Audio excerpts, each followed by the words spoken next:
The Seattle Mariners currently have the best pitching staff in all of baseball, and it really isn't close. The Mariners pitching staff as a whole ranks in first place in Fangraphs wins above replacement at 8.1. Second place is Minnesota with 6.3 wins above replacement. That means between the Mariners and the second place team, there's a 29% gap. And we haven't even gotten into what Bryce Miller has done so far, but we'll get there.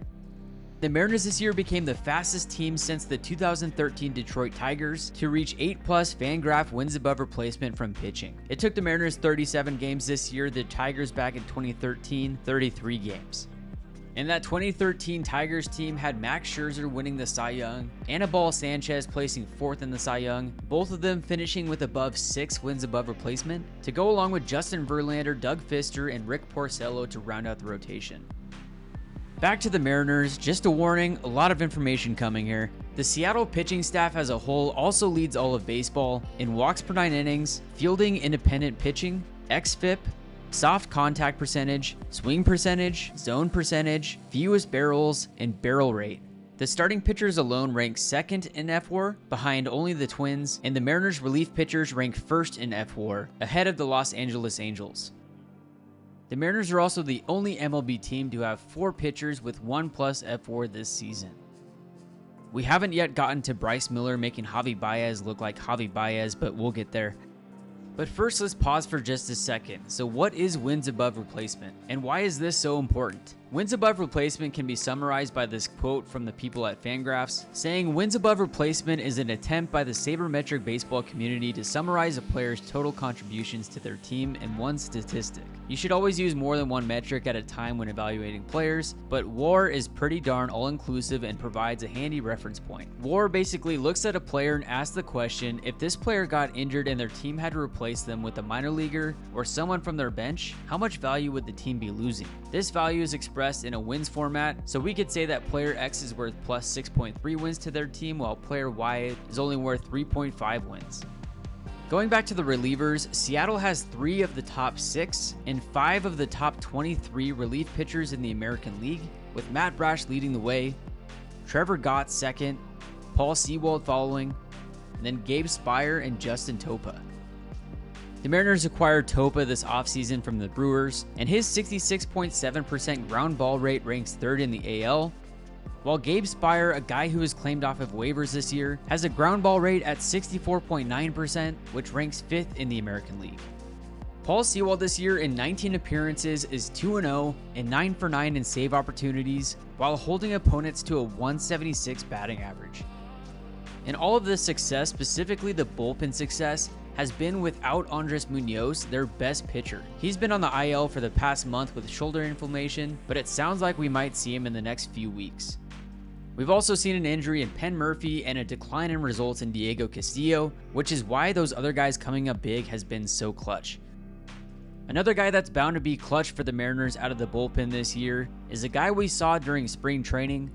Currently pitching in AA Arkansas is Prelander Berroa. He had been a starting pitcher all throughout his career up until this point, but officially this week he was transitioned from being a starter to the bullpen, which is the role that his profile shows he'll have the most success with. And if you want all the details of who Prelander is and why I think he'll be best out of the bullpen, then go check out his player profile. Now, there's a certain camp of people that seem to not like Matt Brash, which really is just silly. He has a 5.4 ERA and a 1.62 whip currently, but he's been working with an incredibly unlucky 556 batting average on balls in play. And after all, his 17.82 strikeouts per 9 leads all qualified relievers. He's tied for the most strikeouts by any reliever with Felix Bautista with 33 strikeouts. And he's in the red there on a Savant page in expected batting average, K percentage, hard hit percentage, expected slugging, expected ERA, barrel percentage, and whiff percentage. Now moving into the starting pitching. From May 8th through the 10th, Logan Gilbert, George Kirby, and Luis Castillo became the first trio of Seattle pitchers to record 28+ strikeouts in a 3-game span since Eric Bedard, Michael Pineda, and Felix Hernandez combined for 29 back in 2011. And Logan Gilbert during his start tied a franchise record with 7 consecutive strikeouts. And there it is, strikeout number 7. He joins Langston and Castillo with the club record of 7 consecutive strikeouts. After today's game against the Tigers, the Mariners have surrendered 2 or fewer walks in now 6 consecutive games and had done so in 5 straight games earlier this year. This 6-game streak is the longest in the majors this season.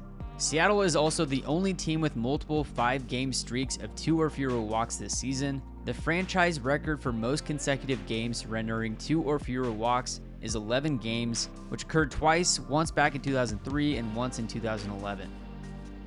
Now, of course, we have to talk Bryce Miller.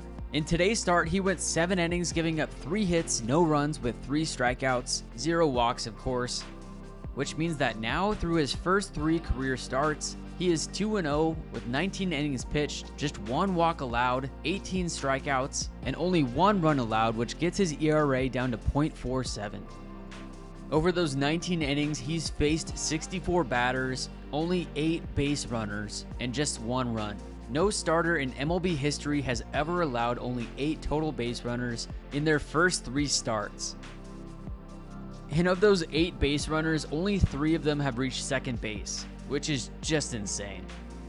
He also has the lowest whip at .421 walks plus hits per inning pitched through a pitcher's first 3 career starts.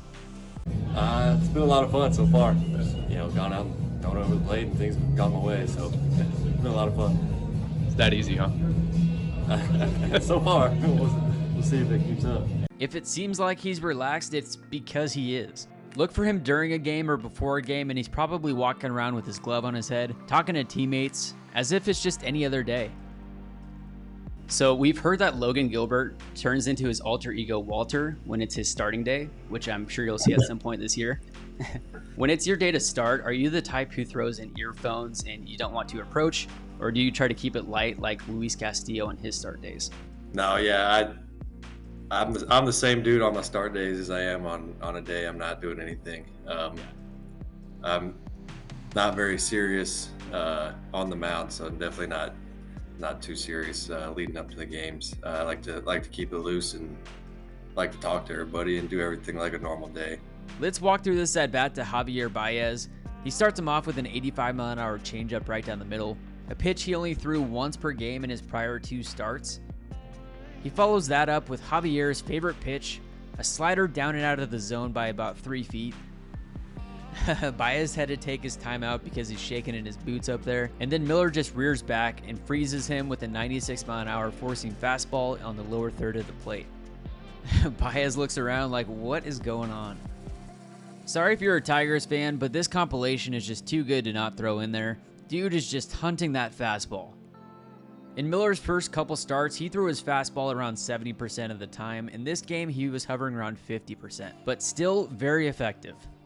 It makes you wonder if Robbie was still in the rotation, when exactly we would have seen Bryce. I'm sure we would have found a spot for him at some point. I'm excited to announce that in a couple weeks, I will be going up to Driveline Baseball, getting a tour of the facility, and sitting down with the coordinator of player development. We're going to talk through Driveline, what they do, what the process looks like when a player such as Logan Gilbert or Matt Brash comes into the facility, how they determine what new pitch a player should learn, and then also get into the details of spin rate, ride versus run, and why Bryce Miller's fastball is so elite. So if you have any questions you'd like me to ask Driveline Baseball, please put them in the comments below. After the win today in Detroit, the Mariners have now bumped above 500 yet again, and those top 4 teams in the division are currently neck and neck. We'll see if the Rangers can keep up their pace. Thank you for watching, and make sure to like and subscribe for more baseball content throughout the season, and we'll see you next time.